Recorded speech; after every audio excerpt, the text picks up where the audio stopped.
ઉનાળો એટલે કેરીની ઋતુ અને ઉનાળો આવે એટલે આપણે કેરી તો ખાવી જ પડે. તો આયુર્વેદ પ્રમાણે પાકી કેરી ખાવામાં ઠંડી હોય કે ગરમ? તો આયુર્વેદમાં પાકી કેરીના ગુણ વિશે શું કીધેલું છે તે આપણે આજે જાણીશું.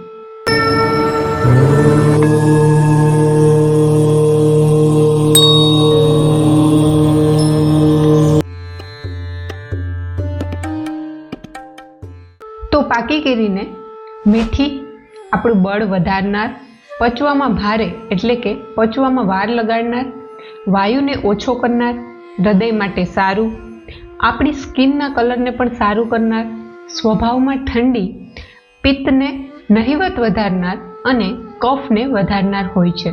આ વાત હતી આપણી કુદરતી રીતે પાકેલી મીઠી કેરીની. પણ જ્યારે આપણે આર્ટિફિશિયલ રીતે કેલ્શિયમ કાર્બાઇડથી પકાવેલી કેરી ખાઈએ છીએ તો તેના ગુણ આ ગુણથી થોડાક અલગ હોઈ શકે છે.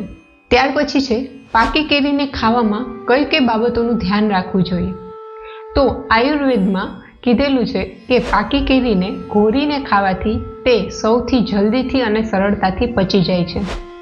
ત્યાર પછી જો આપણે ઘોળીને ન ખાઈ શકીએ તો ચીરો કરીને કેરીને ખાવાથી તે પચવામાં થોડીક ભારે હોય છે. અને એના પછી જે પચવામાં સૌથી ભારે હોય છે તે છે કેરીનો રસ, જે આપણે રોજ જમતા હોઈએ છીએ. તો આપણે જ્યારે રોજે કેરીનો રસ જમવાની સાથે લેતા હોય ત્યારે આપણે એટલું ધ્યાન રાખવું જોઈએ કે આપણે એની સાથે જે પણ રોટલી, શાક વગેરે જમીએ છીએ તેની માત્રા થોડીક ઓછી જમવી જોઈએ. જો પાકી કેરીના રસને આપણે બહુ વધારે માત્રામાં લઈ લઈએ અને તેના કારણે જમ્યા પછી પેટમાં ભારે લાગવું, પેટમાં દુખાવો થવો, આવી બધી સમસ્યા થાય તો આયુર્વેદ પ્રમાણે શું કરવું જોઈએ? તો આવા સમયે જમ્યા પછી અડધા કપ ગરમ પાણીમાં થોડુંક ચપટી જેટલું સૂંઠનો પાવડર નાખીને તેને પીવું જોઈએ. અથવા તો જેને કેરીનો રસ પચવામાં ભારે જ પડતો હોય તેણે કેરીના રસમાં જ અડધી ચમચી જેટલું સૂંઠનો પાવડર નાખીને જ કેરીનો રસ લેવો જોઈએ.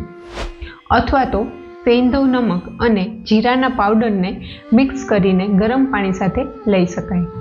ત્યાર પછી આપણે જાણીશું કાચી કેરીના ગુણ, એટલે કે કાચી કેરી ખાવામાં ગરમ પડે કે ઠંડી, અને કાચી કેરી આપણે કેટલી ખાવી જોઈએ.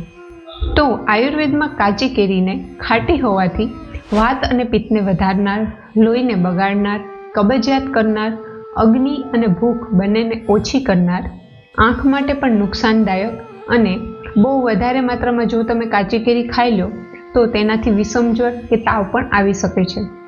અને પિત્ત વધવાને કારણે મોઢામાં ચાંદા પડવા વગેરે જેવા લક્ષણો પણ આવી શકે છે. તો એટલે કાચી કેરીને આપણે થોડીક જ ખાવી જોઈએ. અને જો બાકી કાચી કેરીને ખાવી હોય તમારે તો આમ પન્ના કે આમ પાનક બનાવીને પી શકાય. તે આપણી તરસને પણ દૂર કરે છે. તો આ ઉનાળામાં કેરી કે બીજા અન્ય કોઈ પણ ફળ ખાતા પહેલાં જો તમને કોઈ પણ જાતનો પ્રશ્ન હોય તો તે કમેન્ટ કરીને જરૂર પૂછી શકો છો. તો ચલો મળ્યા આગળના વિડીયોમાં. જય ધન્વંતરી.